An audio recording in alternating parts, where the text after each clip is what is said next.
አሁን እንጾማለን አንጾምም? ትጾማላችሁ አጾሙ? እንጾማለን።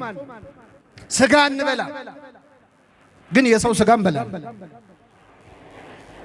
ሐሜት እናማለን አናማ ሐሜት አያድርግብኝ እንጂ ብለን እናማለን አናማ እኔ ለማማት ብዬ አይደለም ብለን እናማለን አናማ ስለዚህ እንጾማለን ግን አንጾምም።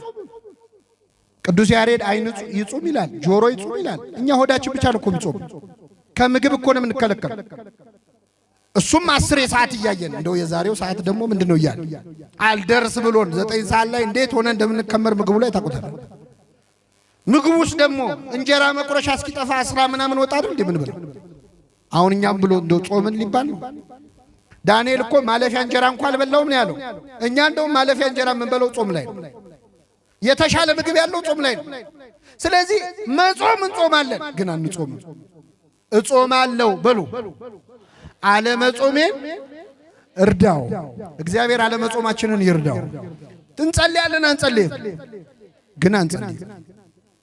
አባታችን ሆይ ልትሉ ቆማችሁ ከመቼው እንዳለቀ ገርሟችሁ አያውቅም? አባታችን እንደ መሃል ላይ ዘልየው ነው ወይስ ምንድነው ብላችሁ አታውቁ? እንጸልያለን ግን አንጸልይ። የጸሎት መጽሐፍ ይዘን ቆመን እንጸልያለን ነው ግን አንዳንዴ ስንት ገጽ ቀረው ብላችሁ ቆጥራችሁ አታውቁ? ይሄ ገጽ እየጨመረ ነው እንዴ የሚመጣው ብላችሁ አታውቁ? እንጸልያለን ግን አንጸልይም። እጸልያለሁ በሉ እስኪ አለ መጸለይን እርዳው። ጾም ብቻ የሚፈታው ችግር አለ መመና። ጾም ብቻ የሚፈታው ችግር አለ። አሁን የሀገራችን ችግር ብዙ ነው። ይቺ ሀገር መቼ ነው ከመከራ የምትላቀቀው? አባቶቻችን እየጾሙ ነው። በነገራችን ላይ ዛሬ አድዋ የተዋጉት እየበሉ አይደለም፣ እየጾሙ። ጾም ብቻ የሚፈታው ችግር አለ። ምንድነው የሀገራችን ችግር? አልፈታ ያለ ይሄ ልጅ አብሮ አደግ ጋኔል አለበት አልተባለ? ኢትዮጵያ አብሮ አደግ ጋኔሏ ምንድነው? እርስ በርስ ማያፋቅር። አንዴ ወደ እሳት አንዴ ወደ ውሃ ይጥለዋል ይላል። አንዴ እፍ ብለን እንፋቀራለን፣ አንዴ ደግሞ እንጣላለን።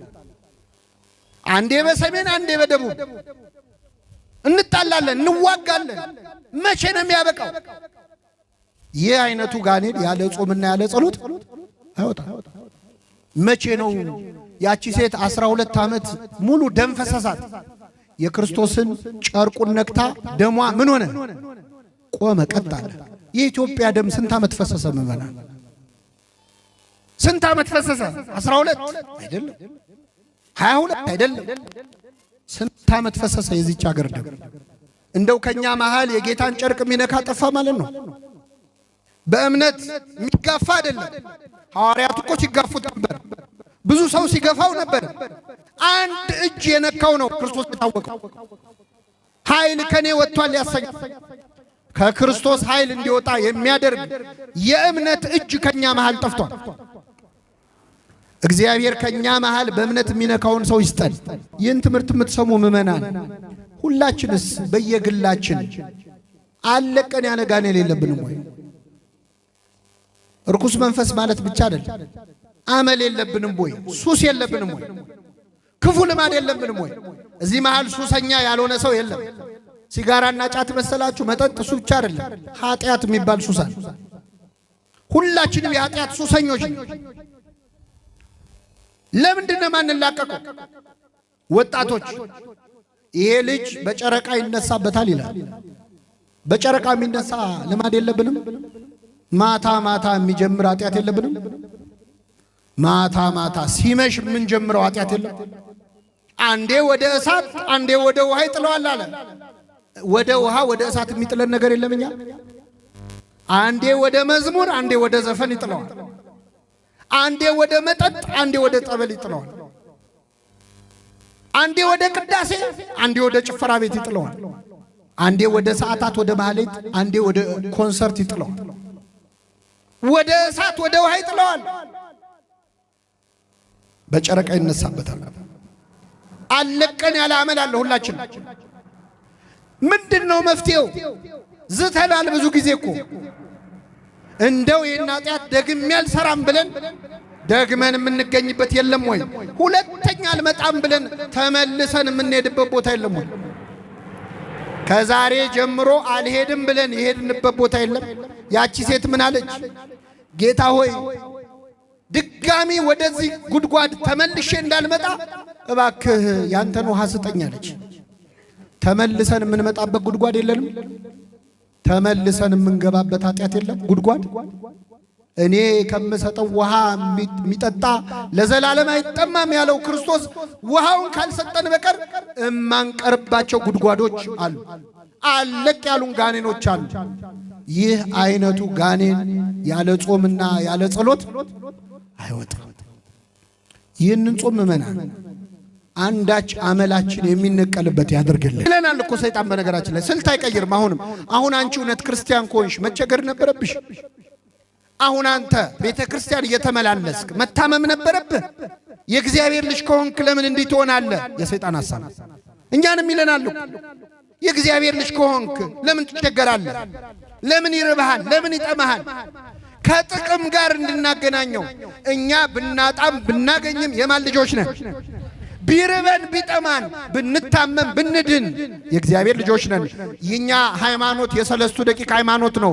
የምናመልከው አምላክ ከሚነደው እሳት ሊያድነን ይችላል። ባያድነንም ግን ላቆምከው ምስል አንሰግድም። እኛ ዳንን አልዳንን እግዚአብሔር አዳኝ ነው። እኛ በላን ተራብን እግዚአብሔር አባታችን ነው። ልጅነታችንን ከጥቅም ጋር አናገናኘው። እንዲህ ካገናኛችሁ ሰይጣን ሐሳብ እየሰጣችሁ ነው ማለት ነው። ምእመናን አሁን እዚህ ጉባኤ ላይ ያለን አንድ ርኩስ መንፈስ ያደረበት ሰው እዚህ መጥቶ ቢንፈራፈር እዚህ ያሉ 9 ካህናት ውጣ ብለውት እምቢ ቢል እናንተ ምንድነው የምትሉት? ዘንድሮ እኮ ቄስ የለም።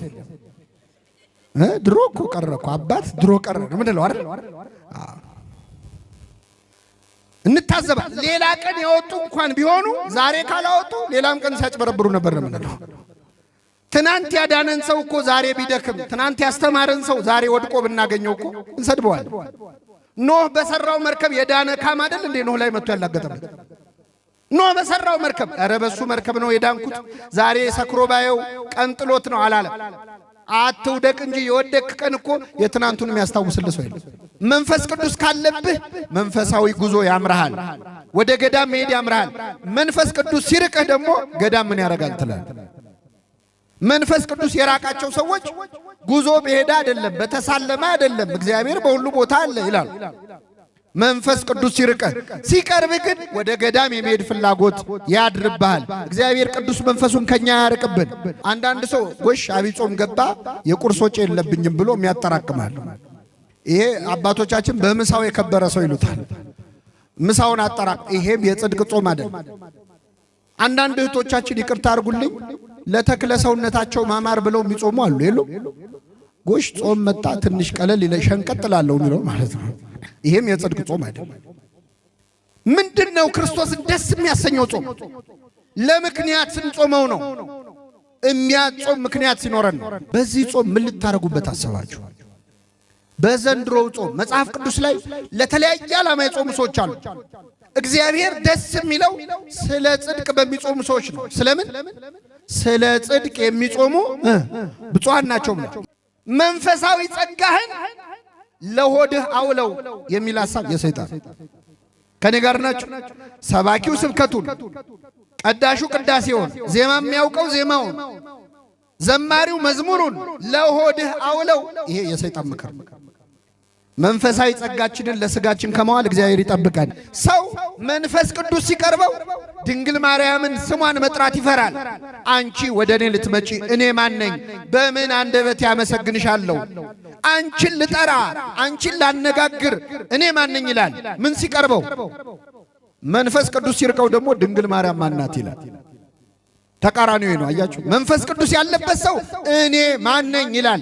መንፈስ ቅዱስ የራቀው ሰው ግን ድንግል ማርያም ማናት? ለምን ትከበራለች? ለምን ትመሰግናለች? እግዚአብሔር ቅዱስ መንፈሱን አያርቅብን። ፍጹም መንፈሳዊ ጸጋ ላይ ስትደርስ ምግብ ተራ ነገር ይሆንም። አሁን እኛ በየደቂቃው አምጡ የሚለን ሆዳችን ለመሰላችሁ ከእግዚአብሔር ስለራቀ።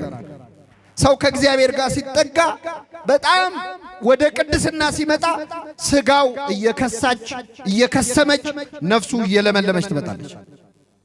ባህሪ መልአካዊ የሚባል መልአካዊ ባህሪው ከፍ እያለ ይመጣል። በስመ አብ ወወልድ ወመንፈስ ቅዱስ አሐዱ አምላክ አሜን። እናማት በስመ አብ ወወልድ ወመንፈስ ቅዱስ አሐዱ አምላክ አሜን። በስመ አብ ወወልድ ወመንፈስ ቅዱስ አሐዱ አምላክ አሜን። ክቡር አባታችን የዚህ ታላቅ ደብር አስተዳዳሪ፣ ክቡራን አበው ሊቃውንተ ቤተ ክርስቲያን፣ መምህራን፣ ካህናት፣ ዲያቆናት፣ ምእመናት ሁላችሁ በእግዚአብሔር ሰላምታ እንደምናመሻችሁ አሜን። ምሕረት ቸርነቱን አብዝቶ እስከዚህ ሰዓት ያደረሰን በዕድሜያችን ላይ የዛሬዋን ዕለት ይችን ሰዓት የጨመረልን ስሙን እየጠራን እንድናመሰግነው ቅዱስ ቃሉን እንድንሰማ በቤቱ የሰበሰበን የአባቶቻችን አምላክ ልዑለ ባሕርይ እግዚአብሔር ስሙ የተመሰገነ ይሁን። እንኳን አደረሳችሁ። እንግዲህ የዛሬው ዕለት ትልቅ በዓል ነው። በሀገራችንም በቤተ ክርስቲያናችንም ከፍ አድርገን የምናከብረው አባቶቻችን ከውጭ የመጣን ወራሪ ለመመከትና የሀገራችንን ነጻነት ለመጠበቅ ሃይማኖት፣ ባህል የሚያስለውጥን የውጭ ጠላት ለመቃወም እግዚአብሔርን ተገን አድርገው የታላቁን ሰማዕት የቅዱስ ጊዮርጊስን ተራዳይነት ከለላ አድርገው የወጡበትና ድል የነሱበት የአድዋ ድል በዓል የዛሬው ቀን ነው። እንደዚሁም በዚህ ዕለት የኢትዮጵያ ገበዝ የሆነው ታላቁ ሰማዕት ቅዱስ ጊዮርጊስም በታላቅ ክብረ በዓል የሚከብርበት ነው። አብይ ጾምን ደግሞ በይፋ ቅድስት ብለን የምንጀምርበት ጊዜ ላይ ነው ያለነው። ለዚህ ሁሉ ያደረሰን አምላካችን ስሙ የተመሰገነ ይሁን። ሰው ከእግዚአብሔር አፍ በሚወጣ ቃል ሁሉ እንጂ በእንጀራ ብቻ አይኖርም። የማቴዎስ ወንጌል ምዕራፍ 4 ከቁጥር 4 ላይ ተጽፎ የሚገኝ ኃይለ ቃል ነው። የትምህርታችን ርዕስ የሚሆነው ይህ ይሆናል። እስቲ ከኔ ጋር በሉ። ሰው ከእግዚአብሔር አፍ በሚወጣ ቃል ሁሉ እንጂ በእንጀራ ብቻ አይኖርም። ጌታችን መድኃኒታችን ኢየሱስ ክርስቶስ ለ40 ቀንና ለ40 ሌሊት ከጾመ በኋላ በዲያብሎስ ሲፈተን ለቀረበለት ለመጀመሪያው ጥያቄ የሰጠው ምላሽ ነው። ይህንን ቃል መነሻ አድርገን የእግዚአብሔርን ቃል እንማራለን። ለአባቶቻችን ለነቢያት፣ ለአባቶቻችን ለሐዋርያት፣ ለአባቶቻችን ለሐዋርያውያን አበው ለሊቃውንት በጉባኤያቸው ተገኝቶ ምስጢሩን ጥበቡን ገልጦ ያስተማረ አምላካችን እኛንም በቸርነቱ እንዲያስተምረን፣ እንዲመክረን፣ እንዲገስጸን የእርሱ ቅዱስ ፈቃድ ይሁንልን። እንግዲህ ከአብይ ጾም ሳምንታት ዛሬ ሁለተኛውን ቅድስት የጀመርንበት ዕለት ነው። ቀደም ሲል ያስተማሩን መምህራችን በጣም ድንቅ በሆነ መንገድ ስለ ቅድስት አስተምረዋል። እኔ እንኳን ሲያልቅን የደረስኩት በደረስኩባት ሰዓት እንኳን ጸገብነ እግዚኦ እምበረከተ ቤትከ፣ አቤቱ ከቤትህ በረከት እንጠግባለን የሚለውን የነቢይ የእግዚአብሔር ዳዊትን ቃል ከዚህ በፊት ሲተረጎም ሰምቼው በማላውቀው በጣም በሚገርም መንገድ አስተምረውናል። እንዲህ ያሉ ሊቃውንትን እግዚአብሔር ያብዛልን። ስለዚህ የዛሬው ዕለት ጾም በይፋ 40 ቀንና 40 ሌሊት የተጾመውን አብይ ጾም የምንጀምርበት ስለሆነ አምላካችን መድኃኒታችን ኢየሱስ ክርስቶስ በተናገረው ቃል ተነስተን እንማራለን። እግዚአብሔር አምላካችን በቸርነቱ እንዲያስተምረን ቅዱስ ፈቃድ ይሁንልን። ጌታችን መድኃኒታችን ኢየሱስ ክርስቶስ በዚህች ምድር ላይ በተመላለሰበት ዘመን ያደርጋቸው የነበሩ ነገሮች ሁሉ ምክንያት ያላቸው ናቸው። ክርስቶስ ያለ ምክንያት በምድር ሳለ ያደረገው አንዳች ነገር አልነበረም። አንዳንዱን ፍጹም አምላክ መሆኑን ለማሳየት፣ አንዳንዱን ፍጹም ሰው መሆኑን ለማሳየት፣ የቀረውን ደግሞ ለአርአያ ለምሳሌ ብሎ የፈጸማቸው ብዙ ተግባራት አሉ። ከነዚህም መካከል ጌታችን መድኃኒታችን ኢየሱስ ክርስቶስ ለ40 ቀንና ለ40 ሌሊት ጾሟል። ክርስቶስ የጾመው እቀደስ ብሎ አይደለም፣ ቅዱስ ነው። እነጻለሁ ብሎ አይደለም፣ ንጹህ ነው። እጸድቃለሁ ብሎ አይደለም፣ ጻድቅ ነው። ክርስቶስ የጾመው የጸለየው ስለ እያንዳንዳችን ምሳሌ አርአያ ትቶ ለማለፍ ነውና በዚህ በማቴዎስ ወንጌል ምዕራፍ 4 ላይ ጌታችን መድኃኒታችን ኢየሱስ ክርስቶስ ስለ ጾመው ጾም ወንጌላዊው ማቴዎስ እንዲህ ሲል ጽፏል። የማቴዎስ ወንጌል ምዕራፍ 4 ከቁጥር 1 ላይ ከዚህም በኋላ ከዲያብሎስ ይፈተን ዘንድ መንፈስ ጌታ ኢየሱስን ወደ ምድረ በዳ ወሰደው ይላል። ከዚህም በኋላ ከዲያብሎስ ይፈተን ዘንድ ይላል። ከዚህ በኋላ ያለው አምላካችን መድኃኒታችን ኢየሱስ ክርስቶስ በባሪያው በዮሐንስ እጅ ከተጠመቀ በኋላ ሳይውል ሳያድር ነው ወደ ኢያሪኮ ተጉዞ በገዳመ ቆሮንቶስ ለ40 ቀንና ለ40 ሌሊት የጾመው። ከዚያ በኋላ በዲያብሎስ ተፈተነ። ስለዚህ ወንጌላዊው ምን አለ? ከዚህ በኋላ ከተጠመቀ በኋላ ከዲያብሎስ ይፈተን ዘንድ መንፈስ ጌታችንን ወደ ምድረ በዳ ወሰደው። ከኔ ጋር በሉ፣ መንፈስ ጌታችንን ወደ ምን ወሰደው? ወደ ምድረ በዳ። ክርስቶስን መንፈስ ወደ ምድረ በዳ ወሰደው። መንፈስ ወደ ምድረ በዳ፣ መንፈስ ወደ ገዳም ወሰደው። ምን ማለት ነው? ክርስቶስ መንፈስ ወሰደው ሲባል ይህ መንፈስ መንፈስ ቅዱስ ነው። እንደምናውቀው አብ፣ ወልድ፣ መንፈስ ቅዱስ ስንት ናቸው? አንድ ናቸው። ስለዚህ መንፈስ ቅዱስ የወልድም መንፈሱ ነው። ስለዚህ ፈቃዱ አነሳስቶት ልክ ጻድቃንን ቅዱሳንን ለምናኔ እንደሚያነሳሳ አይደለም። በእርሱ ዘንድ ሕያው ሆኖ የሚኖር ህልው ሆኖ የሚኖር መንፈስ ቅዱስ አነሳስቶት ወደ ምድረ በዳ ወሰደው፣ ወደ ገዳም ወሰደው ይላል። የመጀመሪያው ትምህርት ይሄ ነው ምእመናን። መንፈስ ወደ ገዳም ይወስዳል፣ መንፈስ ቅዱስ ወደ ምድረ በዳ ይወስዳል። ከኔ ጋር ናችሁ ምእመናን? አሁን በዓመት ውስጥ እስቲ እንደው የሆነ ጊዜ ወደ ሆነ ገዳም ሄጄ ትንሽ አረፍ ብዬ ብመጣ የሚል ፍላጎት ኖሯችሁ ያውቃል? ያውቃል። በዓመት ውስጥ ለአንድ ሳምንትም ቢሆን ሱባኤ ለመያዝም ቢሆን እንደው ወደ ገዳም ወደ መንፈሳዊ ቦታ በሄድኩኝ የሚል ፍላጎት ውስጣችን አለ። እንደው ያን ማድረግ ባንችል እንኳን ሲጨንቀን መተን የምንቀመጠው የት ነው? ቤተ ክርስቲያን። ለአንድ ሰዓትም ቢሆን ከ24 ሰዓቱ ቤተ ክርስቲያን እኮ መጥቶ ቁጭ ያለባት ሰው ሰላም የሚያገኝባት ነው። ሌላውን ትታችሁት ማለት ነው። ለትንሽ ደቂቃ እርፍ ማለት ይፈልጋል ነፍሳችን። ስለዚህ ወደ ገዳም ደግሞ የመሄድ ሱባኤ የመያዝ ወደ መንፈሳዊ ቦታ የመሄድ ፍላጎት ሁላችንም ውስጥ አለ። ይህ ፍላጎት ዝም ብሎ የመጣ እንዳይመስላችሁ።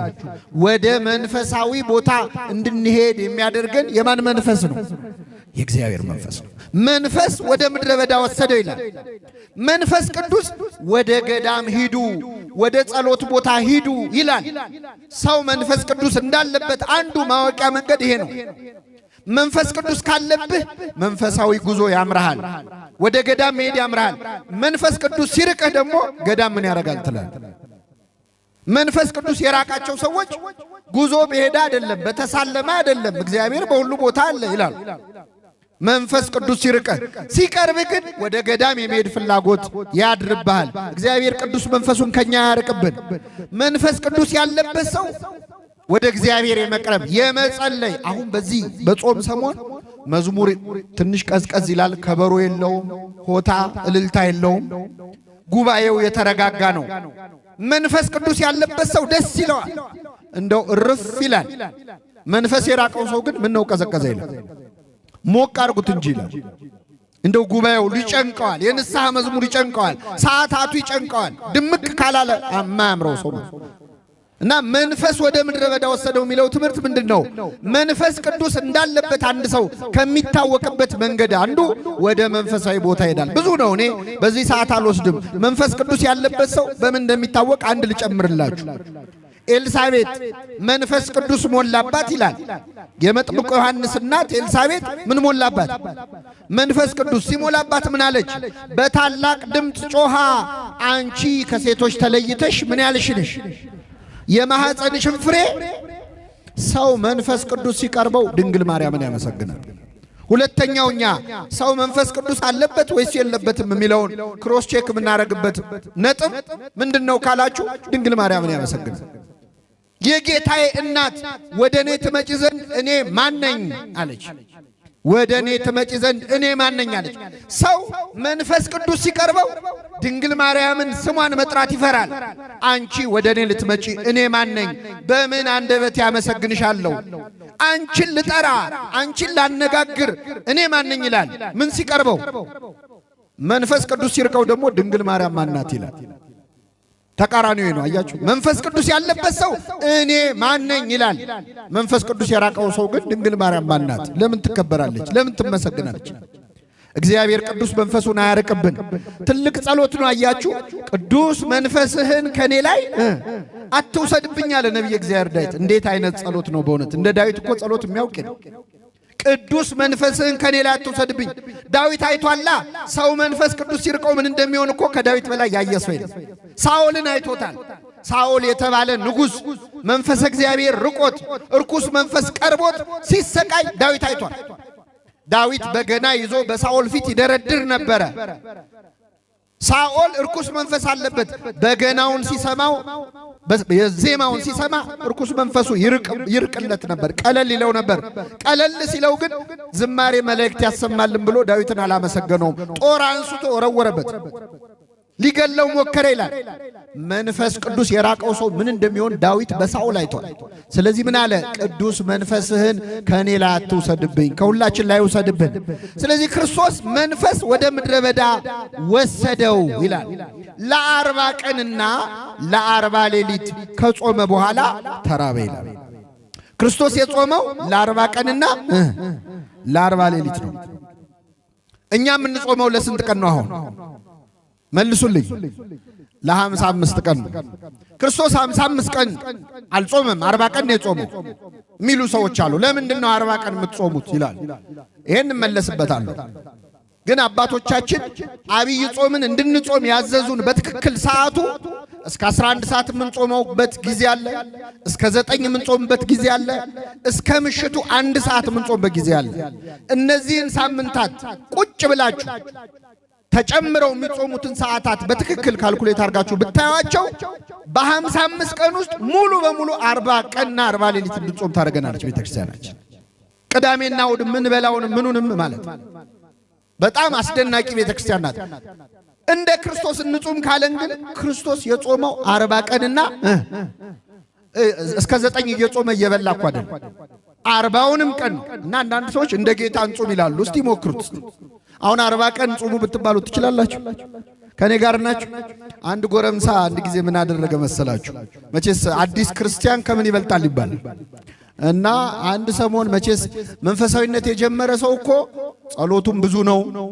በቅርቡ ጸሎት የጀመረ ሰው የዘወትር ጸሎት ደግሞ 53ቱን አድርሶ አርጋኖን ይጨምርበታል። እና ተው ቢባልም አይሰማም። እና አንዱ ልጅ ሱባኤ ይዛለሁ 40 ቀን 40 ሌሊት ጾማለሁ ብሎ ወደ ገዳም ሄዳ አሉ። እና ገዳም ሄዶ አባቶችን ምን ይላቸዋል? እኔ አስቤበት ነው የመጣሁት፣ ለ40 ቀንና ለ40 ሌሊት ምግብ አልበላም፣ ብቻ እምተኛበት ቦታ ብቻ ስጡኛል። ኧረ ተው ግድ የለም ይሄ ለሰው የሚቻል አይደለም አሉት። አይ እኔ አስቤበታለሁ፣ ቦታ ብቻ ነው የምፈልገዋል። እሺ ሞክረው ብለው በዓት ሰጡት። ገባ። ከዛ አዘኑለት። መቼስ አባቶች ይረዱ የለኛ አንድካ አዘኑለትና ያው አንተ አትበላው እንደማትበላው እናውቃለን፣ ግን ለማንኛውም እንደው ሽምብራ እናስገባለን ብለው በጆንያ ሽምብራ ገባለት። አይ እንደው ልፉ ሲላችሁ ነው ከ40 ቀን በኋላ እንዳስገባችሁ ይዛችሁ ትወጣላችሁ። አስገቡት አለ። ከኔ ጋር ናችሁ? አሁን የልጅ ገርማችኋል። 3 ቀን ጾመ እንደምንም ብሎ 3 ቀን 3 ሌሊት ጾመና አቃተው፣ በጣም ከበደው። ከዛ ምን አፈረ፣ መብላትም አልፈለገም። ግን ምን አለ፣ እንደው መንፈሳዊ ሊያረገው ፈለገ። ረሃቡ ምን አለ፣ እግዚአብሔር ስንት አምላክ ነው? እንደው አንድ አምላክ መሆኑን ለማስታወስ አንድ ሽምብራ አንስቼ ብበላ ምን ችግር አለው አለ። አንድነቱን ለማስታወስ ማለት። ከዛ አንድ ሽምብራ በላ። ግን እግዚአብሔር አንድ ብቻ አይደለም፣ አንድም ስለዚህ በሥላሴ ስም እንደው ሥላሴ ለመዘከር 3 በላ። ወንጌላውያን ስንት ናቸው? በአራት ወንጌላውያን እንደው ለማስታወስ ያህል ለትምህርት እንዲሁም ብሎ 4 በላ። 5ቱ አዕማደ ምስጢር አለ። ከዛ በ6ቱ ቃላት ወንጌል፣ በ7ቱ ሊቃነ መላእክት ባሰበት ደግሞ ርቦ ደግሞ ትንሽ ስትበላ እኮ ይብሳል አይደል? በ12 ሐዋርያት አለ፣ በ24ቱ ካህናተ ሰማይ፣ በ36ቱ አይ ይሄ ነገር አልሆነ፣ በ72ቱ አርድእት አለ፣ በ120ው ቤተሰብ አለ። አልበቃው ሲል ምን አለበሰላችሁ? በልፍ አላፋት መላእክት አለ። ምን አስጨነቀው አይደል? አንደኛውን ልብላ ብሎ ማለት ምን ይላል መጽሐፈ መነኮሳት ላይ ማሪሳቅ የተባለው አባት እስመንህነ በጊዜ ጽጋብ ይመስለነ እንዘንክ ጸዊመ በጠገብን ጊዜ በሉ እስኪ መጾም የምንችል ይመስለናል። ምን ባልን ጊዜ አንድ ሰው የጠገበለት እኮ ነገ እስከ ስንት ሰዓት ነው የምትጾመው ስትለው ኧረ ነገ አልበላም ይላል። ስለጠገበ እኮ ነው ሆዱ። ይሄ በነገራችን ላይ በምግብ ብቻ አይደለም፣ በምንም ነገር ለምሳሌ ሹመት የሌለው ሰው፣ ስልጣን የሌለው ሰው ስለሌለው ስልጣን አቤት እኔ እኮ ስልጣን ቢሰጠኝ እንዴት አድርጌ መራው ነበር ይላል። የተሰጠው ቀን እኮ ከሱ የከፋ ባለስልጣን አይደለም። ገንዘብ የሌለው ሰው አቤት ገንዘብ ቢኖረኝ እኮ ዝቻ ሀገር ደሃ አይኖርም ነበር፣ እኔ ለደሃ ረዳ ነበር፣ ይሄን ቤተክርስቲያን ብቻዬን ነበር የምጨርሰው ይላል። ቢሰጥ አትሳለምም፣ እርግጠኛ ነኝ። መጨረሱ ቀርቶ አትመጣም ራሱ። እና በጠገብን ጊዜ መጾም ምንችል ይመስለናል። አቅምን ማወቅ ያስፈልጋል። ከአቅምን በላይ አይደል። ጌታ 40 ቀንና 40 ሌሊት ጾመ። እሱ ከዚያ በላይ መጾም ይችላል አይችልም? ይችላል። ግን ከዚያ በላይ አላደረገውም። ለምን? ለአጽድቆተ ትስብእት ይላሉ አባቶቻችን። ሰው መሆኑ ፍጹም ሰው መሆኑን ለማስረዳት ከዚያ በላይ ቢጾም አይ እሱማ እኮ አምላክነቱ ነው እንጂ ሰውነት የለውም እንዳይሉ ማለት። የነቢያቱን አራያ ደግሞ ላለመተው አስቀድሞ ሙሴ 40 ቀንና 40 ሌሊት ጾሟል። ኤልያስ 40 ቀንና 40 ሌሊት ጾሟል። የነሱን ይዞ ማለት። በእርግጥ ሙሴና ኤልያስስ እንዴት ችለው ጾሙት? መቼስ መጠየቅ አለብን። ሙሴና ኤልያስ 40 ቀን ጾመዋል። እንዴት ጾሙ ካላችሁ ሙሴ በሲና ተራራ ላይ በ7ቱ መንጦላይት ወይም በ7ቱ መጋረጃዎች የብርሃን መጋረጃዎች እየታዩት በዛ ውስጥ እያለፈ እግዚአብሔርን እያነጋገረ ነው። 40 ቀንና 40 ሌሊት ሳይበላ ቆየ። ፍጹም ከእግዚአብሔር ጋር ነበረ። ስጋው ተሸንፋ ነፍሱ ብቻ ነበረች ከእግዚአብሔር ጋር የነበረችው። ስለዚህ እንዴት ምግብ ትዝ ይለዋል? ከማጋ እየተነጋገረ ስላለ ከእግዚአብሔር ጋር። ስለዚህ ምግብማ መውረድ ነው ለሱ። ፍጹም መንፈሳዊ ጸጋ ላይ ስትደርስ ምግብ ተራ ነገር ይሆንም። አሁን እኛ በየደቂቃው አምጡ የሚለን ሆዳችን ለመሰላችሁ ከእግዚአብሔር ስለራቀ። ሰው ከእግዚአብሔር ጋር ሲጠጋ በጣም ወደ ቅድስና ሲመጣ ስጋው እየከሳች እየከሰመች ነፍሱ እየለመለመች ትመጣለች። ባህሪ መልአካዊ የሚባል መልአካዊ ባህሪው ከፍ እያለ ይመጣል። ስለዚህ ሙሴ ያልታወቀው ምንድነው? የቴዎሎጂ ሰዎች ፈንዳሜንታል አታችመንት ወይም ሚስቴሪዮሲስ ይላሉ። ከእግዚአብሔር ጋር ፍጹም ትስስር ውስጥ ስለነበረ ምግብ ትዝ ሊለው አይችልም። አሁን እኛ ራሳችን ለምሳሌ ቅዳሴ እያስቀደሳችሁ ከኔ ጋር ናችሁ ምእመናን? ቅዳሴ መሃል ላይ ምግብ መብላት ያምራችኋል? አያምርም። እናውቃለን። እኛ እንኳን በአቅማችን አያችሁ ምግብ ያስረሳል። ትንሽ መንፈሳዊነት እኮ ቃል እግዚአብሔር ስንሰማ እንረሳዋል። ሙሴ ከእግዚአብሔር ጋር ቃል በቃል ነበር እየተነጋገረ። ስለዚህ በዚያ 40 ቀንና 40 ሌሊት ቆየ። ኤልያስማ 40 ቀን የጾመው በደንብ አድርጎ ስለበላ ነው። ጥርቅ አድርጎ በልቶ ለ40 ቀን የሚሆን ምግብ እንዴት በላ? ዛፍ ስር ተኝቶ ይላል ኤልያስ። ዛፍ ስር ተኝቶ መልአክ መጣና ቀሰቀሰው ይላል። አባቶቻችን ፋኑኤል የተባለው መልአክ ነው ይላሉ። ሊቀ መላእክት ቅዱስ ፋኑኤል መጥቶ ቀሰቀሰው። ሲነቃ ከፊቱ ምግብ ተቀምጧል። ገበታ አለ። የምትሄድበት መንገድ ሩቅ ነውና ተነስተ ብላ ነው። ተነስቶ በላ። እንቅልፍ ወሰደው፣ መልሶተኛ። ቀሰቀሰው። 3 ጊዜ ነቅቶ በላ። በዚያ ምግብ ኃይል እስከ እግዚአብሔር ተራራ 40 ቀንና 40 ሌሊት ሄደ ይላል። ስለዚህ የበላው ምግብ ነው፣ የማያስርም ምግብ ማለት ነው። ይህንን ምግብ ለሁላችን ይስጣል። ከእግዚአብሔር የሆነ ምግብ አያችሁ፣ ስጋዊ ምግብ ያስረሳል። እግዚአብሔር የሚሰጥህ ውሃ ሌላ ውሃ እንዳይጠማህ ያደርጋል። እግዚአብሔር የሚሰጥህ ምግብ ሌላ ምግብ እንዳያምርህ ያደርጋል። ይህን መንፈሳዊ ማዕድ ለሁላችን ያድለን። ስለዚህ ክርስቶስ 40 ቀንና 40 ሌሊት ጾመ። ከጾመ በኋላ ተራበ ይላል። እንግዲህ ክርስቶስ ተራበ። ልክ እንደ ተራበ ፈታኝም ቀርቦ ይላል የእግዚአብሔር ልጅ ከሆንክ እነዚህን ድንጋዮች ዳቦ አድርግና ብላ አለው ይላል። እስኪ በሉ የእግዚአብሔር ልጅ ከሆንክ ድንጋዩን ምን አድርግ?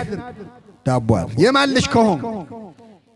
እዚህ ላይ ምእመናን ብዙ ጊዜ ይህንን የመጽሐፍ ክፍል ሲነበብ አንድ ነገር ካልተረዳን ግራ ሊያጋባን ይችላል። ለምሳሌ ሰይጣን የሚፈራው ነገር አለ። ለምሳሌ ሰይጣን መስቀል ይፈራል አይፈራም? ይፈራል አይደል? ጠበልስ ይፈራል። ሰይጣን መስቀል የሚፈራው በመስቀሉ ማን ስለተሰቀለ ነው? ክርስቶስ አይደል? ጠበል የሚፈራው በጠበሉ ላይ የማስም ስለተጠራበት ነው። የክርስቶስ ስም የእግዚአብሔር ስም። ታዲያ የክርስቶስ ስም የተጠራበትን ጠበል የሚፈራ ሰይጣን፣ መስቀል የሚፈራ ሰይጣን በምን ድፍረት ነው ክርስቶስን ቀርቦ ያነጋገረው? እንዴት ቀረበው? እንዴት አልፈራው? ማናገሩ ሲገርመን ደግሞ ንግግሩ እነዚህን ድንጋዮች ዳቦ አድርግ ና ልውሰድህ ይለውና ደግሞ ዓለምን ያሳየውና ወድቀ ብትሰግድልኝ ይላል። እነዚህን ሁሉ ምን እልሃለሁ? ሰጣሃለሁ። ከዚህ ላይ ተወርወር። ራስህን ብትወረውር መላእክቱን ይልክልሃል፣ ምንም አትሆንም። ራስህን አጥፋ። እንዴ ሰይጣን እንዴት ነው መቼ ነው የተደፋፈረው ከክርስቶስ ጋር? ሰይጣን ምእመናን ክርስቶስ የእግዚአብሔር ልጅ መሆኑን ክርስቶስ አምላክ መሆኑን ገና አላወቀም ነበር። ይህንን ካላወቅን ሙሉ ታሪኩ ትርጉም አይሰጠንም። ሰይጣን ክርስቶስ የእግዚአብሔር ልጅ መሆኑን ሙሉ በሙሉ አላወቀም። ያወቀው በትክክል ያወቀው በዕለተ ዓርብ ነው አባቶቻችን እንደሚያስተምሩ። እስከዚያ ድረስ ግን አላወቀም፣ ይጠራጠር ነበር። ቅዱስ አግናጤዎስ ዘአንጾኪያ የተባለው ከመጀመሪያዎቹ የሐዋርያት ተከታይ ከሆኑ አባቶች አንዱ ቅዱስ አግናጤዎስ እግዚአብሔር ከሰይጣን ከሰወራቸው ነገሮች አንዱ ይላል በድንግልና ተጸንሶ በድንግልና መወለዱን ነው። ከመቤታችን በገብርኤል ምስራት ትጸንሻለሽ ትወልጃለሽ ተብሎ ሲነገራት ሰይጣን ይህንን አልሰማ። ለምን? ሰውሮበታል እግዚአብሔር። ለምን ሰወረበት? ጽንስ እንዳያጨናግፍ የክርስቶስን መወለድ አምላክነት ቢያውቅ ኖሮ ልክ በሄሮድስ አድሮ ሕፃናት እንዳስጨፈጨፈ ብዙ ጽንስ ባጨናገፈ ነበር። ስለዚህ እግዚአብሔር ከሰይጣን ሰውሮበት የማይታይ ስውር ጥበብን አስታወከኝ እንዳለ ነቢየ እግዚአብሔር ዳዊት ምስጢረ ሥጋዌ ከአጋንንት የአምላክ ሰው መሆን ከአጋንንት የተሰወረ ነገር ነበር፣ ደብቆበታል እግዚአብሔር። ለዮሴፍም መታጨቷ ድንግል ማርያም አንዱ ምክንያቱ ጽንሱ ተራ መስሎ ለሰይጣን እንዲታየው ነው። አሁን ሰይጣን የሚያስበው ክርስቶስ በድንግልና እንደተወለደ ሳይሆን የማን ልጅ እንደሆነ ነው? የዮሴፍ ልጅ ነው። አላወቀው። ቢያውቀው ኖሮ ዓለም ይዳን ብሎ አያሰቅለውም ነበረ። አምላክነቱን በትክክል ቢያውቅ ኖሮ ከዚህ ዓለም ገዢ ከተባሉ ከአጋንንት ማለት ነው። ቅዱስ ጳውሎስ እኮ ነው በቆሮንቶስ መልእክቱ ከዚህ ዓለም ገዢዎች ከአጋንንት አንድስ እንኳ አላወቀውም። ቢያውቁትስ ኖሮ የክብርን ጌታ ባልሰቀሉት ነበር። የዚህ ዓለም ገዢዎች አጋንንት ዓለም ይዳን ብለው አይሰቅሉትም ነበር። ሰይጣን አላወቀውም፣ ግን ይጠራጠር ነበረ። ይገርማቸዋል። ክርስቶስ ሲጠመቅ በዮርዳኖስ ባህር መካከል እየተጠመቀ ሳለ ድምፅ ከሰማያት መጣ። እግዚአብሔር አብ ተናገረ፣ የምወደው ልጄ ይህ ነው። ይህንን ቃል ሲሰማ ሰይጣን ደነገጠ። ማን ነው ልጄ ብሎ እየጠራው ያለው? የእግዚአብሔር ልጅ ነው ማለት ነው። የእግዚአብሔር ልጅ እንግዲህ ሁለት ትርጉም አለው። አንደኛ እኛ ሁላችን የማን ልጆች ነን? የጸጋ ልጆቹ ነን። ክርስቶስ ግን የእግዚአብሔር ልጅ ነው ማለት እንደኛ አይደለም፣ ለይቶታል። የእሱ አባትነትና የእኛ አባትነት ይለያያል። አብ ለወልድ ያለው አባትነትና እኛ እግዚአብሔርን አባቴ ምንለው ይለያያል። ለዚህ ነው ወደ አባቴና ወደ አባታችሁ ብሎ የለየው ክርስቶስ። ሰይጣን የእውቀት ችግር የለበትም፣ ግራ ገባው። የምወደው ልጄ ይህ ነው ሲል ሲሰማ የባህሪ ልጁ ነው ማለት አምላክ ነው። የሰው የባህሪ ልጅ ሰው ነው። የእንስሳ የባህሪ ልጅ ምንድን ነው? የእግዚአብሔር የባህሪ ልጅ እግዚአብሔር ነው። ሰይጣን ይህን ያውቃል እና ግራ ገባው። እንዴት የእግዚአብሔር ልጅ ብሎ ሊጠራው ቻለ? ልጄ ሊለው ቻለ? አምላክ ነው ማለት ነው። ይሄ ነገር 40 ቀን ከነከነው ሰይጣን። 40 ቀን ጌታ ሲጾም እሱ ሲጨነቅ ነበር የከረመው። ከ40 ቀን በኋላ ሊፈትነው ሲቀርብ የመጀመሪያው ጥያቄ ምንድነው? ምእመናን የእግዚአብሔር ልጅ ከሆንክ አለ። የማልሽ ከሆንክ የሚለው ቃል ምን ያሳያችኋል? ምመን ጥርጣሬ ነህ ወይስ አይደለም? የእግዚአብሔር ልጅ ከሆንክ አለ። ክብር ይግባውና አምላካችን ኢየሱስ ክርስቶስ እኔ የእግዚአብሔር ልጅ ነኝም አላለው፣ አይደለሁምም አላለው። ሌላ መልስ ነው የሰጠው። ሰይጣን 3 ዓመት ሙሉ ግራ ሲገባው ነው የከረመው።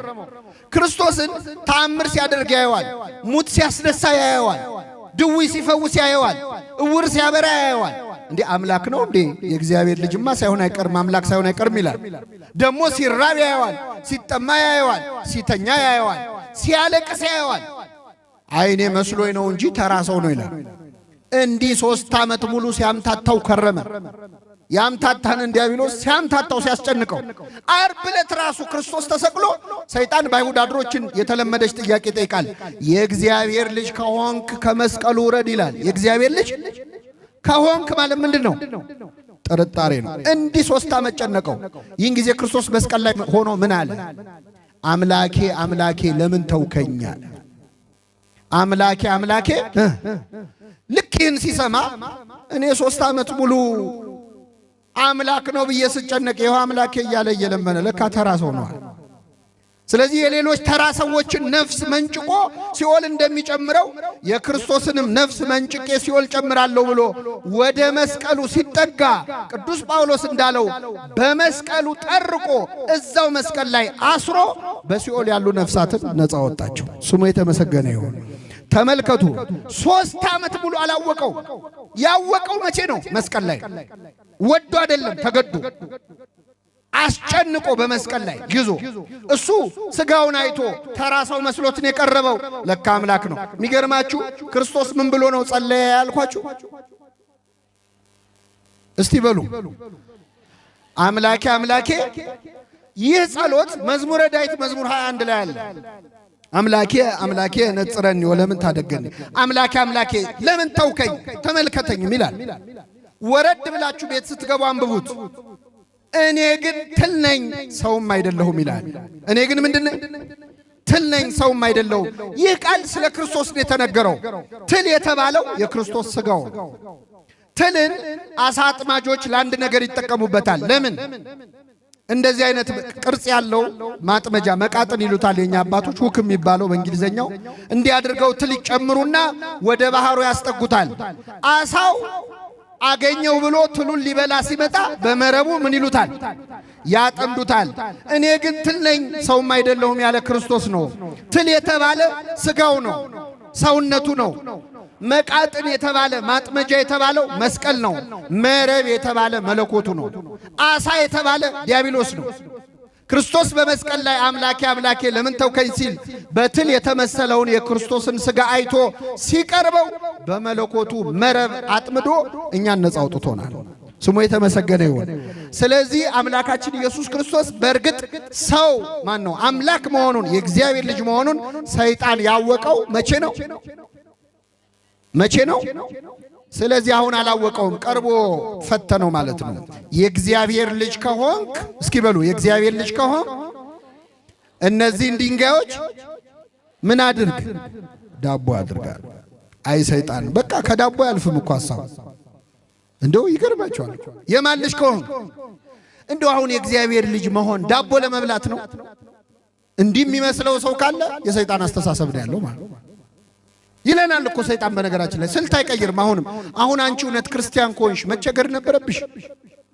አሁን አንተ ቤተ ክርስቲያን እየተመላለስክ መታመም ነበረብህ? የእግዚአብሔር ልጅ ከሆንክ ለምን እንዲህ ትሆናለህ? የሰይጣን ሐሳብ እኛንም ይለናል። የእግዚአብሔር ልጅ ከሆንክ ለምን ትቸገራለህ? ለምን ይርብሃል? ለምን ይጠማሃል? ከጥቅም ጋር እንድናገናኘው እኛ ብናጣም ብናገኝም የማን ልጆች ነን? ቢርበን ቢጠማን ብንታመም ብንድን የእግዚአብሔር ልጆች ነን። የኛ ሃይማኖት የሰለስቱ ደቂቅ ሃይማኖት ነው። የምናመልከው አምላክ ከሚነደው እሳት ሊያድነን ይችላል። ባያድነንም ግን ላቆምከው ምስል አንሰግድም። እኛ ዳንን አልዳንን እግዚአብሔር አዳኝ ነው። እኛ በላን ተራብን እግዚአብሔር አባታችን ነው። ልጅነታችንን ከጥቅም ጋር አናገናኘውም። እንዲህ ካገናኛችሁ ሰይጣን ሐሳብ እየሰጣችሁ ነው ማለት ነው። የእግዚአብሔር ልጅ ከሆንክ እነዚህን ድንጋዮች ዳቦ አድርግ አለ። እነዚህን ድንጋዮች ነው ያለው። ከኔ ጋር ናችሁ? የትኞቹን ድንጋዮች? እነዚህን። ለራበው ሰው እስቲ አንድ ትልቅ ድንጋይ ዳቦ ሆኖለት ቢበላ ይበቃዋል አይበቃው? ይበቃዋል አይበቃው? እስቲ መልሱልኝ። ርቧችኋል? አዎ በጣም ርቧችኋል። እኔ ፊት ለፊት ያለውን አትሮንስ የሚያክል ዳቦ ቢሰጣችሁ ይበቃል አይበቃም? ካልበቃችሁ ጸበል ተጠመቁ። የጤና አይደለም። ይበቃል አይበቃም? አንድ ትልቅ ድንጋይ ይበቃል አይበቃም? ይበቃል። ሰይጣን ግን ያለው ያንን ትልቅ ድንጋይ ዳቦ አድርገ ብላ፣ ይሄን ትልቅ ድንጋይ ዳቦ አድርገ ብላ አይደለም ያለው። እነዚህን ድንጋዮች ነው ያለው። ስስት ነው የሚያስተምረው። ሰይጣን ከሚበቃህ በላይ እንድታግበሰብስ ነው የሚያስተምረው። አይበቃም። አንዷን ድንጋይ እነዚህን ድንጋዮች ነው። በመሰረቱ እስራኤል መካከለኛው ምስራቅ ላይ ነው የታሪክ የተፈጸመው። ገዳመ ቆሮንቶስ ራሱ አገሩ ድንጋይ ነው። አገሩ ራሱና አገሩን ዳቦ አድርገህ ብላ ከማለት አይተናነስም። ይሄ ማለት ምን መሰላችሁ? ሰይጣን ስስት ያስተምረናል። አሁን ዓለማችን ላይ በጣም ብዙ ሕዝብ ይራባል። በጣም ጥቂቶች ግን ጠግበው የሚደፉበት።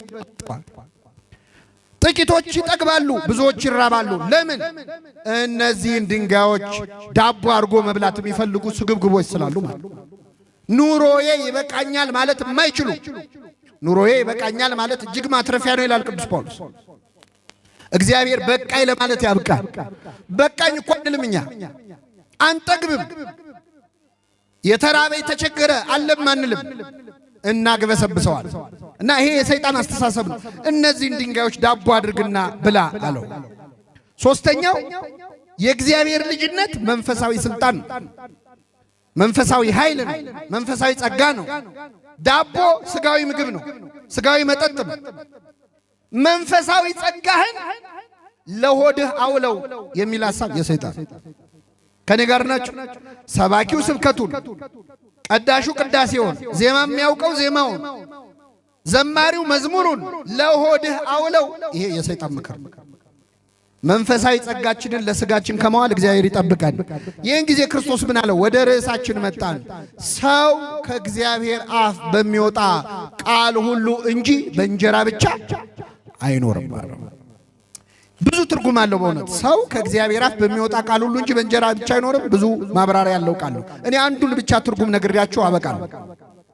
ሰው ከእግዚአብሔር አፍ በሚወጣ ቃል ሁሉ እንጂ በእንጀራ ብቻ አይኖርም ማለት ሰው በጾም ነው እንጂ በመብላት ብቻ አይኖርም ማለት ነው። የመጀመሪያ ትርጉም። ለምን? እግዚአብሔር 10ቱ ትእዛዛትን ከመስጠቱ በፊት ከኔ በቀር ሌላ አምላክ አታምልክ፣ አትስረቅ፣ አትግደል፣ አታመንዝር ከማለቱ በፊት ለመጀመሪያ ጊዜ ከአፉ የወጣው ትእዛዝ፣ ከአፉ የወጣው ቃል ምን እንደሆነ ታውቃላችሁ? ዕፀ በለስን ምን እንዳትበላ። ባጭሩ ከዕፀ በለስ ጹም ማለት ነው።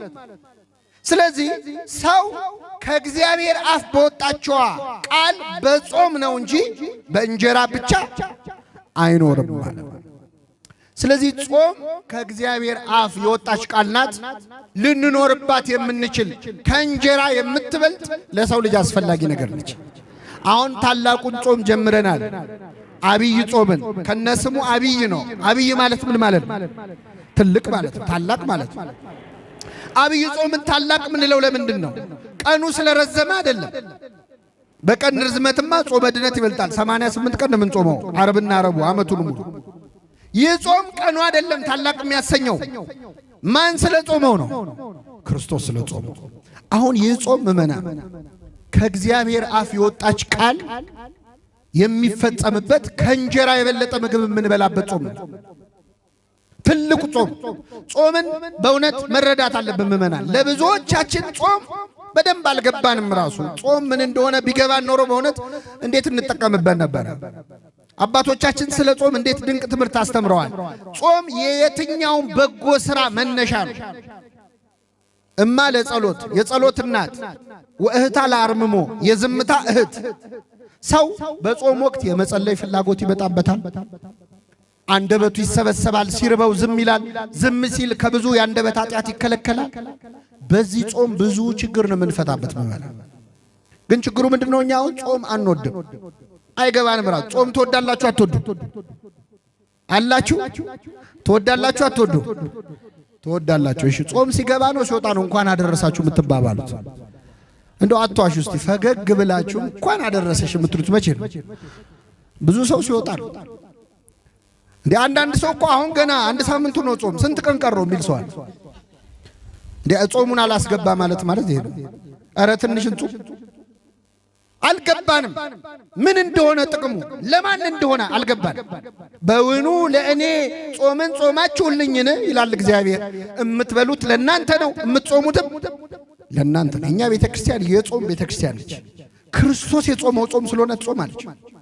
አንዳንድ ሰዎች ጌታ ጾሞልናል ይላሉ። አሁን ሰሞኑ ለምን ትጾማላችሁ እናንተ ሲሉን፣ አይ ጌታ የጾመው ጾም ነው ስንላቸው፣ አይ ክርስቶስ እኮ ጾሞልናል ስለዚህ እኛ አንጾምም፣ እሱ የጾመው እኛ እንዳንጾም ነው ይላሉ። በጣም ይገርማል። ክርስቶስ አዎ ጾሟል፣ ግን የጾመው እኛ እንዳንጾም አይደለም። ወይም ጾሞልናል ብለን ከመጾም አንቀርም።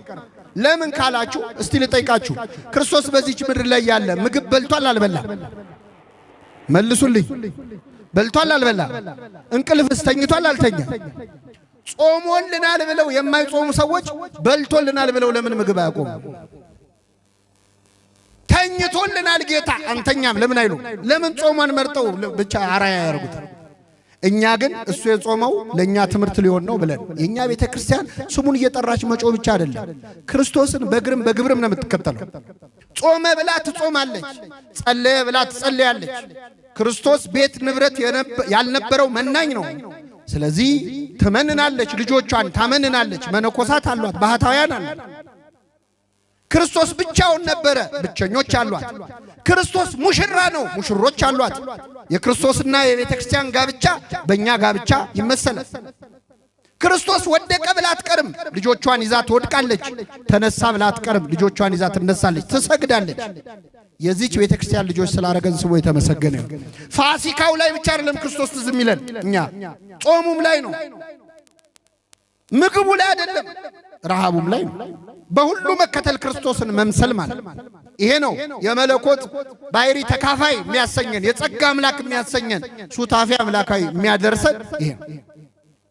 ስለዚህ የጾም ጥቅም የገባት ቤተክርስቲያን ውስጥ ያለ ነው። ጾም በእውነት ብዙ ጥቅም ያለው ነው። በእውነት እኔ አንድ ነገር ብቻ ነግሬያችሁ ላብቃ። ጾም በአጀንዳ ነው የሚጾመው ምዕመናን። አሁን አብይ ጾም ሊገባ ነው። ይህን ቃል የምትሰሙ ሰዎች በዚህ ጾም ምን ልታረጉበት አሰባችሁ? በዘንድሮው ጾም መጽሐፍ ቅዱስ ላይ ለተለያየ ዓላማ የጾሙ ሰዎች አሉ። እግዚአብሔር ደስ የሚለው ስለ ጽድቅ በሚጾሙ ሰዎች ነው። ስለምን? ስለ ጽድቅ የሚጾሙ ብፁዓን ናቸው፣ የሚራቡና የሚጠሙ። ስለ ጽድቅ ብለው ለእውነተኛ ምክንያት የሚጾሙ ሰዎች ብፁዓን ናቸው። ሰው በብዙ ምክንያት ይጾማል። ለውዳሴ ከንቱም ይጾማል።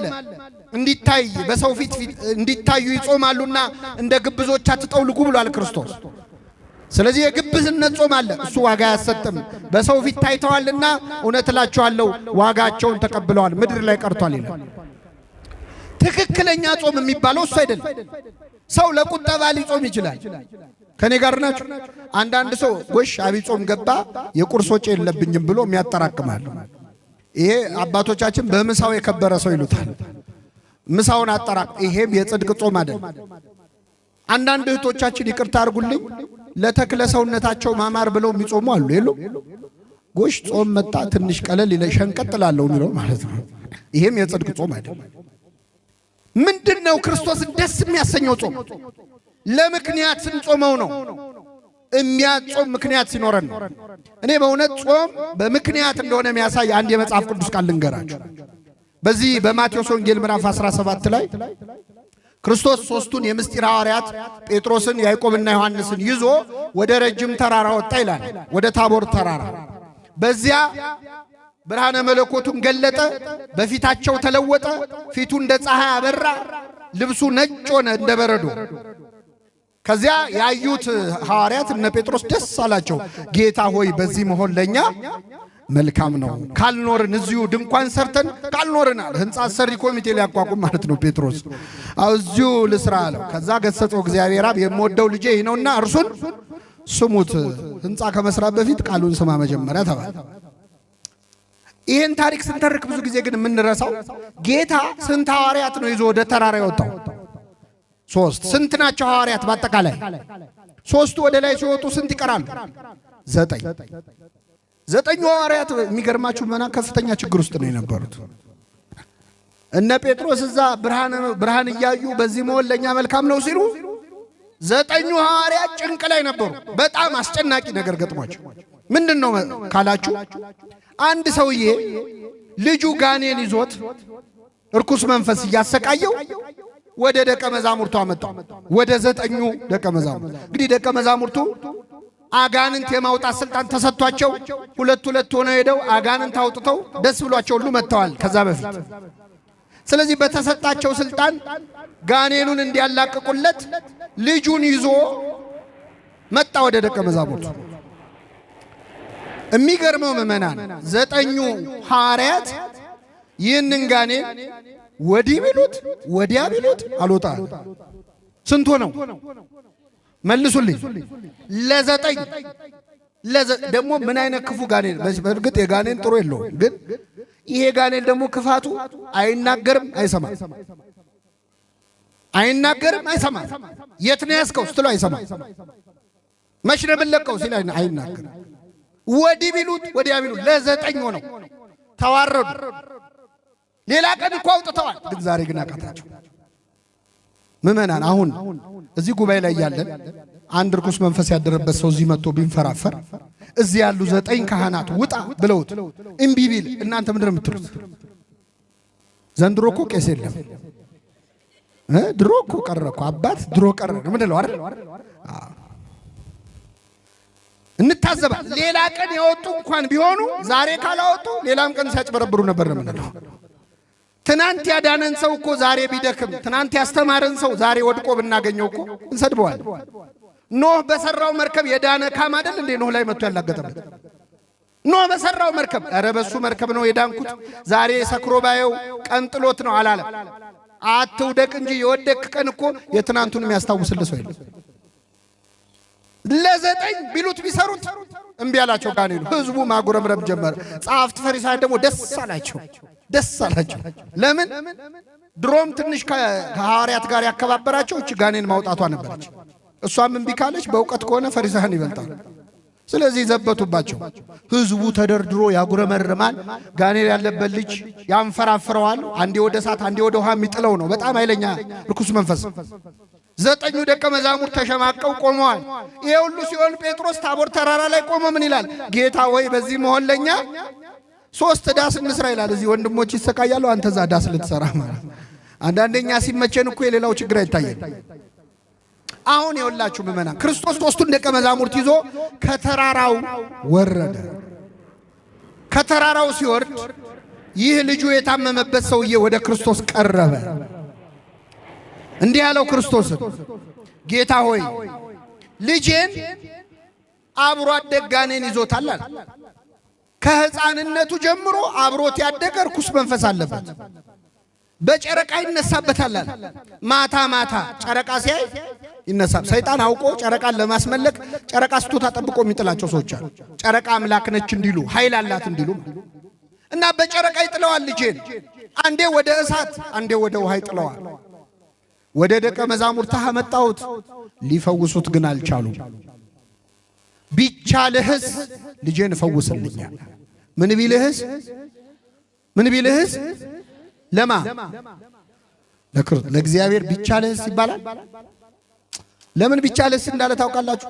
ደቀ መዛሙርቱ ካቃታቸው ያው መምህራቸውም የነሱ ቢጤ ነው ብሎ አሁን እኮ እግዚአብሔርን የምናስንቀው እኛ ነን። እኛ ስላቃተን እሱ የሚያቅተው እንዳይመስላችሁ ምዕመናን፣ እኛ ነን ያቃተን። ቢቻልህስ ልጄን ፈውስልኝ አለ። ቢቻልህስ ትላለህ? ለሚያምን ሁሉ ይቻላል አለው። ይህ ሰውዬ ምን አለ? አምናለሁ፣ አለማመኔን እርዳው አለ። እስቲ በሉ አምናለሁ፣ አለማመኔን እርዳው። ይህ ሰውዬ ያምናል አያምንም?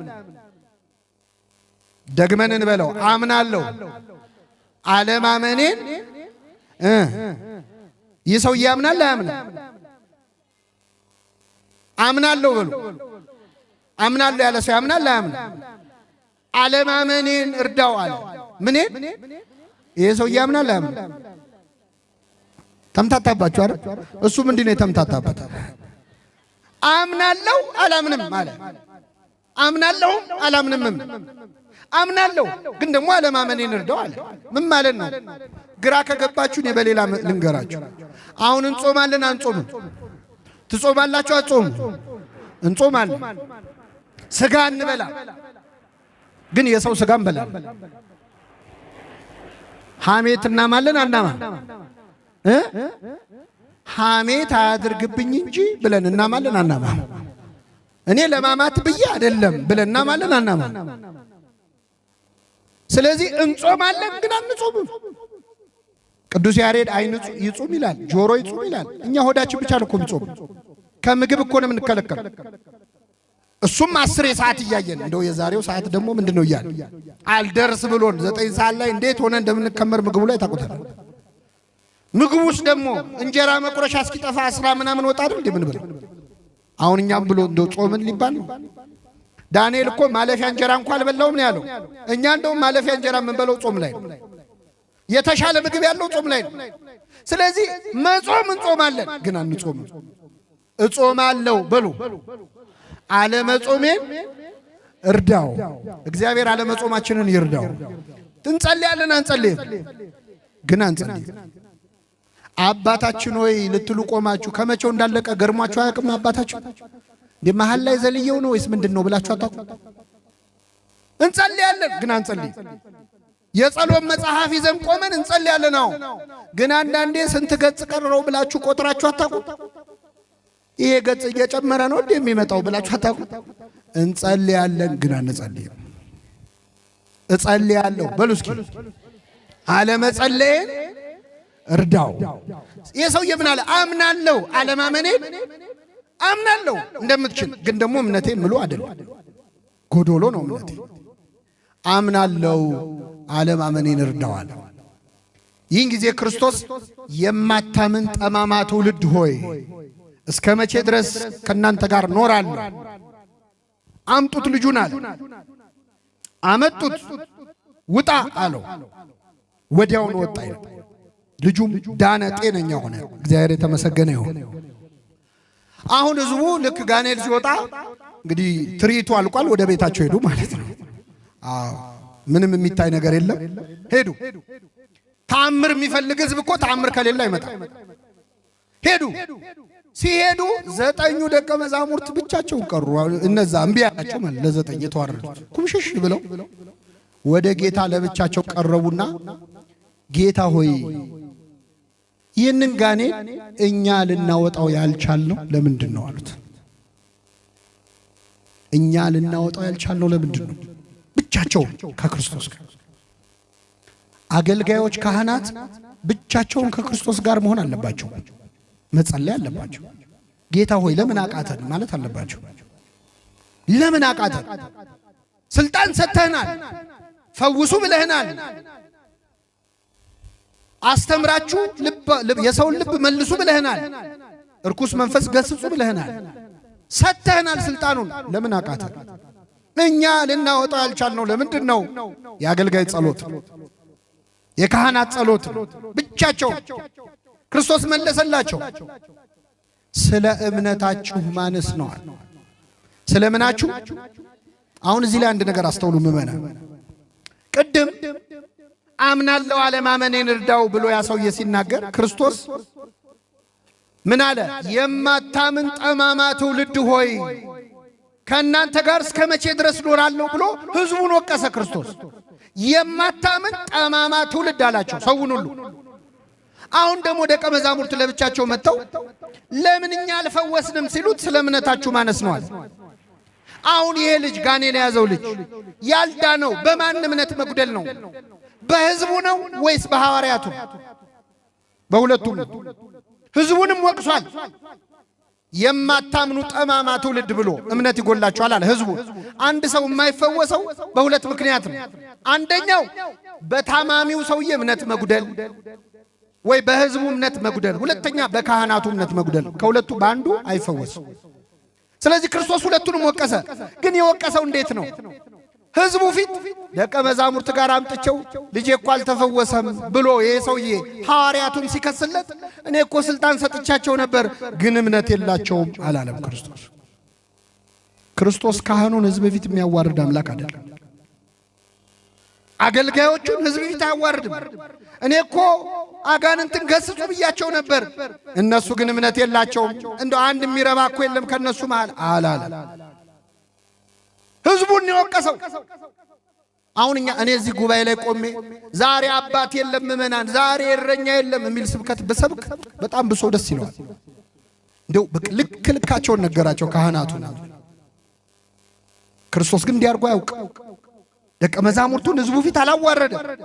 ምን አባት አለ ለሚሉ ሰዎች መልሱ ምን ልጅ አለ።